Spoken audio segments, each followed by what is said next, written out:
नमस्कार, मैं जयश्री घोष, सहायक प्रवक्ता, integrated institute for disabled Varanasi से हूँ। आज हम लोग inclusive education for children with disability paper पे चर्चा करेंगे, जो डीएड एचआई में 4th पेपर है 4th सेमेस्टर में, डीएड एमआर में 11th पेपर है 4th सेमेस्टर में, डीएड वीआई में 11th पेपर है 4th सेमेस्टर में और डीएड एएसडी में 4th पेपर है 2nd ईयर में। इसका unit 2.5 classroom management and teaching strategies के पार्ट 1 पे हम लोग पहले चर्चा कर चुके थे। अब हम लोग इस पार्ट के पीयर ट्यूटोरिंग पे चर्चा करेंगे। सहकर्मी शिक्षण में एक विद्यार्थी दूसरे विद्यार्थी को सहयोग करता है। सहकर्मी शिक्षण में विशेष विषय में कठिनाई वाले विद्यार्थी को एक द्वारा एक को सहयोग प्रदान किया जाता है। सहकर्मी शिक्षण का एक साधारण शब्द है जो कई शिक्षण प्रारूपों को सम्मिलित करता है। सहकर्मी शिक्षण में आमतौर पर दोनों विद्यार्थी समान उम्र के होते हैं। सहकर्मी शिक्षण पीयर ट्यूटरिंग मतलब सहकर्मी शिक्षण। सहकर्मी शिक्षण में क्या होता है कि एक विद्यार्थी जो है वो दूसरे विद्यार्थी को सहयोग करता है और इसमें जो बच्चे को सहयोग की आवश्यकता होती है वो उसको कुछ विशेष विषय में कठिनाई होती है या किसी विशेष पाठ में उसको कठिनाई होती है, तो एक विद्यार्थी के द्वारा दूसरे विद्यार्थी को इसमें सहयोग प्रदान किया जाता है। सहकर्मी शिक्षण या सहकर्मी शिक्षक जो है वह एक विद्यार्थी ही होता है। और यूँ तो ये एक बहुत ईजी सा शब्द लग रहा है सहकर्मी शिक्षण, परंतु इसमें बहुत सारे शिक्षण प्रारूप भी होते हैं जिस पर हम लोग आगे चर्चा करेंगे। और सहकर्मी शिक्षण जो है इसके जो विद्यार्थी जो सहकर्मी शिक्षक जो होता है उसकी उम्र जो है या उसका जो कक्षा है वो दोनों बच्चों का एक ही कक्षा होता है। तो इसमें जो बच्चा शिक्षण ग्रहण कर रहा है और जो सहकर्मी शिक्षक है दोनों एक ही कक्षा के बच्चे होते हैं। इस शिक्षण कार्यक्रम की संरचना विद्यार्थियों को पठन एवं अन्य शैक्षणिक कौशल क्षेत्रों में सुधार हेतु सहयोग के लिए की गई है। इसमें सहकर्मी शिक्षक विशेषज्ञ की भूमिका में होता है। सहकर्मी शिक्षण के सामाजिक लाभ भी होते हैं, जैसे आत्मसम्मान एवं आत्मसंतुष्टि को बढ़ाना, विद्यालय के प्रति अभिवृत्ति में सुधार तथा अंतर व्यक्तिगत कार्यों में सुधार। तो जो इसमें सहकर्मी शिक्षा जो कार्यक्रम होता है इसमें जो कार्यक्रम की संरचना होती है वो पठन पाठन के विषयों पे तो होता ही है, उसके अलावा शैक्षणिक कौशल के अन्य क्षेत्रों में भी इसमें सहयोग की अपेक्षा की जाती है और सुधार की आशा की जाती है।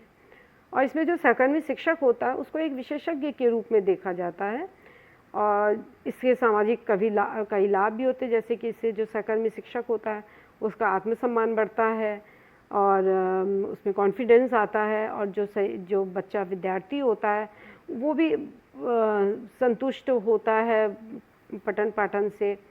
तो और इसमें विद्यालय का एक नया अभिवृत्ति हम सामने देखते हैं। इसमें डेवलपमेंट विद्यालय का एक तरह से सामने आता है कि वो एक सहकर्मी शिक्षण का एक प्रारूप वो अपने विद्यालय में अपना रहा है और उसके साथ ही साथ जो है अंतर व्यक्तिगत जो संबंध है कार्य इनमें भी हम देख रहे हैं कि इसके द्वारा हम विकास कर रहे हैं या सुधार कर रहे हैं। हमारी संस्कृति में समान आयु वर्ग में सीखने की प्रवृत्ति ज़्यादा होती है। समान आयु वालों के साथ कार्य करना अधिक आरामदायक होता है। इसमें विद्यार्थी प्रश्न पूछने में सहज होता है। तो इसमें आपने देखा कि जो दो बच्चे हैं ये समान आयु वर्ग के हैं और आप जानते हैं कि हमारी जो भारतवर्ष है इसमें बच्चे अपने बड़े या कहीं और से सीखने से ज़्यादा बेहतर वो अपने समान आयु वर्ग के बच्चों के साथ सीखता है। तो इसी को यहाँ पर हम लोग कैश कर रहे हैं कि हम उनसे पठन पाठन में भी सहायता लेते हैं। और इससे क्या होता है जब एक उम्र के बच्चे होते हैं तो इन लोग ये बहुत कंफर्टेबल फील करते हैं ये बच्चे और जो बच्चा पढ़ रहा है वो भी इसमें प्रश्न पूछने में भी अपने को बहुत सहज महसूस करता है, क्योंकि आमतौर पर हम देखते हैं कि कक्षा में बच्चे जो हैं वो टीचर से प्रश्न पूछने में आनाकानी करते हैं। Goals and objectives of peer tutoring, सहकर्मी शिक्षण का लाभ एवं उद्देश्य। सहकर्मी शिक्षण का मुख्य लक्ष्य शिक्षार्थियों को आवश्यक सहकर्मी शिक्षण तकनीकों से अवगत कराना है। इसके निम्नलिखित लक्ष्य एवं उद्देश्य हो सकते हैं। तो इसका जो सबसे महत्वपूर्ण उद्देश्य ये होता है कि इसमें शिक्षण जो तकनीकियाँ हैं उसको हम सहकर्मी शिक्षक को हम सिखा देते हैं। इसका पहला जो उद्देश्य है ये है सहकर्मी शिक्षण सत्र आयोजन हेतु अच्छे वातावरण की पहचान करना। इसके लिए एक ऐसा स्थान होना चाहिए जहां सहकर्मी शिक्षक एवं विद्यार्थी दोनों प्रश्न पूछने एवं विचारों को व्यक्त करने में सुख महसूस कर सकें। स्थान शांत एवं बाधाओं से मुक्त हो। तो यहाँ पर आप देख रहे हैं कि जब दो शिक्षण विद्यार्थी और सहकर्मी शिक्षण जब पाठ के संबंध में कार्य कर रहे हैं या पठन पाठन कर रहे हैं तो वहाँ का वातावरण शांत होना चाहिए और वातावरण ऐसा होना चाहिए कि बच्चा प्रश्न भी पूछ सके और जो सहकर्मी शिक्षक है वो अपने विचारों को रख सके और जो विद्यार्थी है वो भी अपने विचारों को बहुत सरलता से रख सके और अपने को कंफर्टेबल महसूस करे। वहाँ उन्हें किसी भी प्रकार की संकोच या बाधा पूर्ण वातावरण नहीं चाहिए होता है। दूसरा है विद्यार्थी के साथ अच्छा संबंध बनाए। इससे विद्यार्थी सहकर्मी शिक्षक से विभिन्न विषयों पर खुलकर बात करने में स्वतंत्रता महसूस करता है। तो यहाँ पर सहकर्मी शिक्षक को चाहिए कि वो जो विद्यार्थी है उसके साथ जिसको पढ़ा रहा है उसके साथ एक अच्छा रिलेशनशिप बनाए, जिससे कि वह बच्चा जो है खुलकर किसी विषय पे बात कर सकता है और अपने को वो फ्री महसूस कर सकता है। तीसरा बिंदु है एक सहकर्मी शिक्षक की भूमिका के महत्वपूर्ण तत्वों को पहचाने। इसमें शिक्षक विद्यार्थी को सहज महसूस करने में सहयोग करता है। इसके लिए विद्यार्थी से नज़र मिलाए, मुस्कुराए, मित्रवत व्यवहार करें। तो यहाँ पर क्या भूमिका है टीचर सहकर्मी शिक्षक की, उसको पहचानना भी बहुत ज़रूरी है। तो इसके लिए उसको मतलब उसकी भूमिका ये होती है कि वो जब पठन पाठन के दौरान ऐसा अपना व्यवहार रखे कि जो विद्यार्थी पढ़ रहा है उससे वो बहुत सहज रहे और वो सहयोग भी करे उसको, और इसमें विद्यार्थी उससे नज़र मिला सके, मुस्कुरा सके। इसलिए इसको जो सहकर्मी शिक्षक है उसको बहुत ही मित्रवत व्यवहार करना की आवश्यकता है। चौथा बिंदु है उचित शारीरिक भाषा की स्थापना करना। शिक्षक की शारीरिक भाषा भी उतनी ही महत्वपूर्ण होती है जितनी कि शाब्दिक भाषा। अतः शिक्षक को निम्नलिखित शारीरिक भाषा को अपनाना होगा, जैसे उंगली से बच्चों को संकेत करने से बचें, सजीवता दिखाए, हर पर ध्यान दें, बच्चों से नज़र मिलाएं, अपने शरीर को तनाव मुक्त रखें और अनचाहे इशारों से बचें। तो यहाँ पर क्या है कि टीचर को देखिए दो भाषा लैंग्वेज होती है, एक तो शारीरिक भाषा और एक मौखिक भाषा। तो यहाँ पर हम लोग मौखिक भाषा तो टीचर्स जो कौशल है उसका प्रयोग करेगा ही, लेकिन उनकी शारीरिक भाषा उसका जो है बॉडी लैंग्वेज भी बहुत ज़रूरी होता है। इसके लिए शिक्षक को चाहिए कि बहुत ही वो शाब्दिक भाषा के साथ साथ अपना जो बॉडी लैंग्वेज है उसको भी बहुत आरामदेह करे। बहुत सारे जो अनावश्यक टीचर संकेत करता है उनसे बचे, जैसे उंगलियों से बच्चों को उठाता है या विभिन्न तरह के टीचर मुंह बनाता है, बहुत रूड मुंह उनका चेहरा बना के बच्चों के सामने ना पेश होए, बहुत इजी सजीवता दिखाए, वो अपना बॉडी उसका बहुत इजीली वो मूव करे क्लास में, बच्चों वो उनका तनाव मुक्त उनका शरीर ना रहे, अनचाहे इशारे ना करे वो कक्षा में, और हर बच्चों से वो नज़र मिला के पठन पाठन कराए, शिक्षण कराए। पांचवा बिंदु है कार्य तक पहुंचना। यहाँ यह ध्यान रखने की आवश्यकता है कि विद्यार्थी यहाँ शिक्षक के रूप में नहीं वरन सहकर्मी शिक्षक के रूप में अपनी भूमिका में है, जो सुनने के लिए, प्रश्न पूछने, प्रतिपुष्टि प्रदान करने एवं विषय संबंधी वार्तालाप को आगे बढ़ाने के लिए होता है। तो ये सारे जो आपने ऊपर देखा, ये सारे तो उद्देश्य होते ही हैं। इसके साथ साथ उसका ये भी उद्देश्य होता है कि वो उसको जो कार्य है, जो उसका उद्देश्य है मेन, उस तक भी उसको पहुंचना है। तो इसके लिए उसको विभिन्न प्रारूपों, शिक्षण के तकनीकों को अपनाना पड़ेगा, जैसे कि वो प्रश्न पूछे बच्चों से, बच्चे को फीडबैक देते रहे और सब्जेक्ट से रिलेटेड जो है वो वार्तालाप करते हुए वो पाठ की तरफ आगे बढ़े। अब छठा बिंदु है ध्यानपूर्वक सुनना। एक शिक्षक के तौर पर सहकर्मी शिक्षक की महत्वपूर्ण भूमिका प्रभावी श्रोता बनने की होती है। अतः प्रदर्शित करें कि आप सुन रहे हैं, अतिरिक्त समय दें तथा दूसरों के प्रति आदर दिखाएं। शिक्षक की एक बहुत महत्वपूर्ण भूमिका होती है कि बच्चा जो कह रहा है उसको वो ध्यान से सुने और बच्चे को वो अतिरिक्त समय भी दे और बच्चों को लगे कि वो उनको रिस्पेक्ट दे रहा है, कक्षा में इग्नोर ना करे। कभी बच्चा जो है वो कुछ प्रश्नों के उत्तर नहीं दे पाता है सही से, तो टीचर प्राय उसको इग्नोर करती है। तो नहीं, उनको आदर की भावना महसूस कराए। सातवां बिंदु है प्रभावी प्रश्न पूछे। सहकर्मी शिक्षक को प्रभावी एवं उत्प्रेरक प्रश्न पूछना है। प्रश्न स्पष्ट हो, प्रश्न प्राकृतिक भाषा में पूछे। तो यह भी एक शिक्षण कौशल होता है शिक्षकों का। तो इसमें क्या है कि उनको तो प्रभावी, अनावश्यक प्रश्न ना पूछे, प्रभावी प्रश्न पूछे और प्रेरित करने वाले प्रश्न पूछने चाहिए। प्रश्न बहुत बड़े नहीं होने चाहिए कक्षा में जो पूछे जाते हैं। प्रश्न स्पष्ट होना चाहिए और जो बच्चे की भाषा है उसी में प्रश्न होने चाहिए।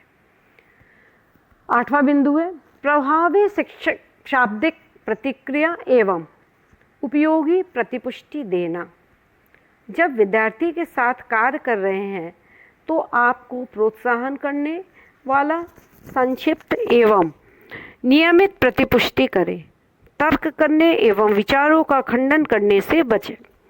तो यहाँ पर क्या कहा गया है कि आपके जो कक्षा में जो आपकी प्रतिक्रिया हो वो प्रोत्साहन करने वाला होना चाहिए। बच्चे को हमेशा आप फीडबैक देते रहें और कक्षा में किसी भी प्रकार के तर्क करने से बचे। और बच्चा अगर अपना कोई विचार प्रस्तुत कर रहा है तो उसको हमेशा खंडित ना करें, उसके विचार का भी आदर करें।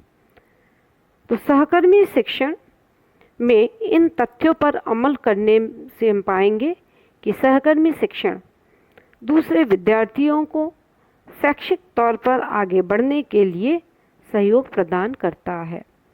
इस प्रकार से हमने देखा कि सहकर्मी शिक्षण में अगर हम इन सारे उद्देश्यों को लेकर हम चलेंगे तो हमको निसंदेह यह एक बहुत ही सफल शैक्षिक रणनीति के रूप में हम सामने पाएंगे। सहकर्मी शिक्षण के लाभ, एडवांटेज ऑफ पीयर ट्यूटरिंग। सहकर्मी शिक्षण विद्यार्थियों को एक दूसरे का सहयोग करने एवं आगे बढ़ने की अपेक्षा करता है। सहकर्मी शिक्षण गुणवत्तापूर्ण शिक्षण कक्ष निर्देशन को विकल्प दे सकता है, परंतु हटा नहीं सकता। इसके निम्नलिखित लाभ हो सकते हैं। इसका मतलब ये है कि सहकर्मी शिक्षण मतलब कि शिक्षण के साथ साथ चलने वाला एक ये रणनीति है। अब सहकर्मी शिक्षण अगर किसी विद्यालय में अपनाया जा रहा है तो ये नहीं कि सामान्य शिक्षण जो है उससे हटा दिया जाए, ऐसा नहीं होता है।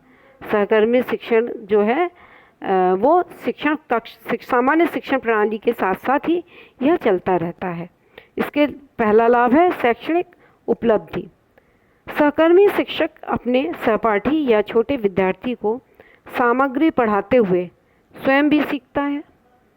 सहकर्मी शिक्षण नीरसता, अनुपस्थिति एवं भगोड़ापन को कम करता है। तो सहकर्मी शिक्षक जो है इससे जो सहकर्मी शिक्षक है वो भी सीखता चलता है अपने विद्यार्थी के साथ, अपने सहपाठी विद्यार्थी के साथ साथ, उसमें कॉन्फिडेंस आता है और उस पाठ के प्रति वो और मजबूत हो जाता है। और विद्यार्थी जो है वो सामान्य शिक्षण कक्ष में जो है वो क्यों नहीं सीखता है? हो सकता है कि उसको सामान्य कक्षा में बहुत नीरसता होती है, इसलिए वो कक्षा से भागता है, कक्षा में रह के भी वो अनुपस्थित रहता है। परंतु जब उसको कोई सहकर्मी शिक्षक पढ़ाता है तो वो इंटरेस्ट लेता है, और इंटरेस्ट लेता वो, तब वो कक्षा से भागना और ये सब ध्यान न देने की प्रवृत्ति जो है उसमें ख़त्म हो जाती है या कम हो जाती है। व्यक्तिगत वृद्धि। सहकर्मी शिक्षक एक विद्यार्थी के आत्मविश्वास को बढ़ाता है, जिससे वे बिना शिक्षक के सहयोग के कठिन कार्य एवं अमूर्त अवधारणा को सीखने के योग्य हो जाते हैं। देखिए, इसमें जो है बच्चे में कॉन्फिडेंस लेवल डेवलप होता है। सहकर्मी शिक्षक में भी होता है कि वो एक पाठ के प्रति वो कॉन्फिडेंस हो जाता है, वो दूसरे को पढ़ा लेगा, ये कॉन्फिडेंस उसमें आता है।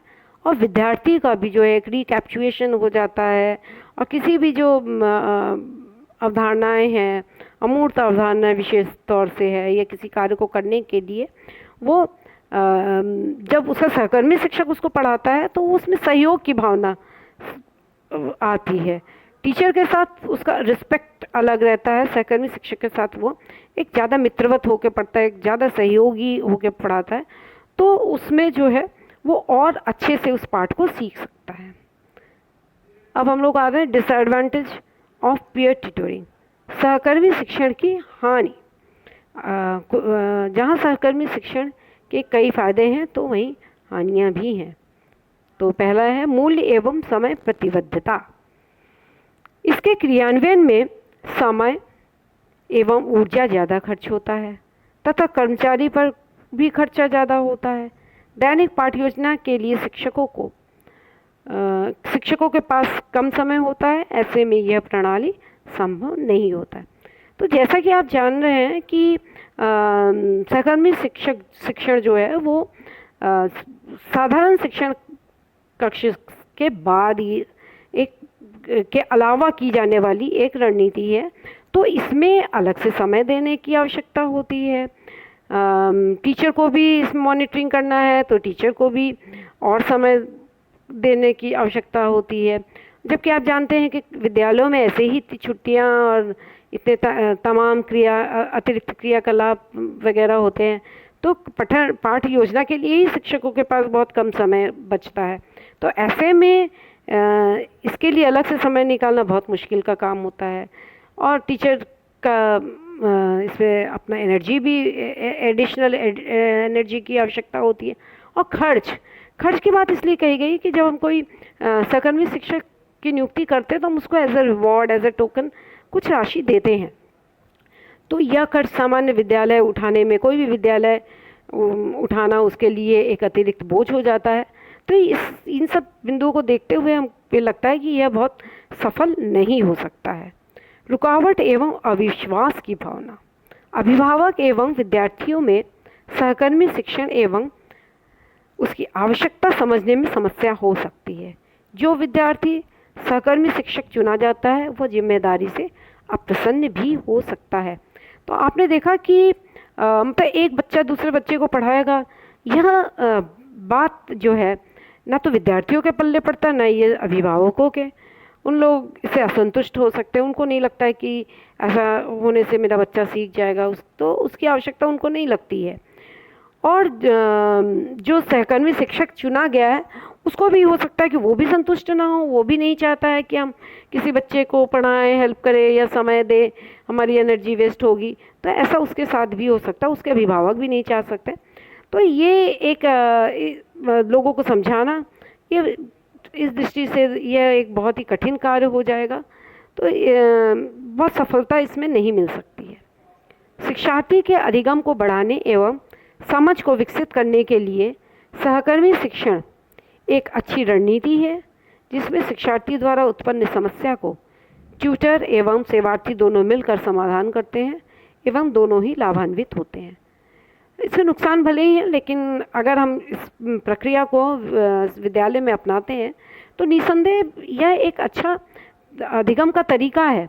इससे विद्यालय में भी विकास दिखता है कि वो कुछ नए तरीक़ों को अपनाता है, और साथ ही साथ इससे बच्चों की जो समस्या है, जो आमतौर पर शिक्षण कक्ष में ट्यूटर द्वारा नहीं सुलझाया जा सकता है, तो उसको विद्यार्थी आपस में भी सुलझा सकते हैं। अब है प्रश्नों की बारी।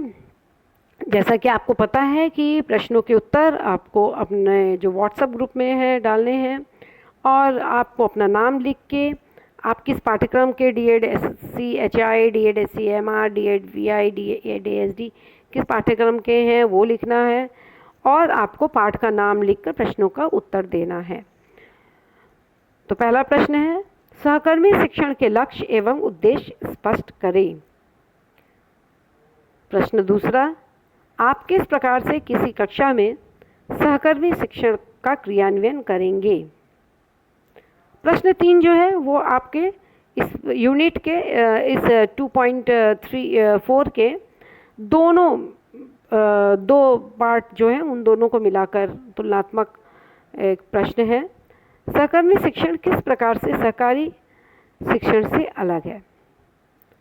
तो आशा करते हैं अंत में कि आप बहुत अच्छे से पाठ को पढ़ेंगे। पाठ से संबंधित कोई भी समस्या होगी तो हम लोग इस पर भी चर्चा कर सकते हैं। उसके अलावा आप लोग के पास यदि कोई नोट्स हो, कोई किताबें हों, या आप बहुत सारे साइट्स ऐसे हैं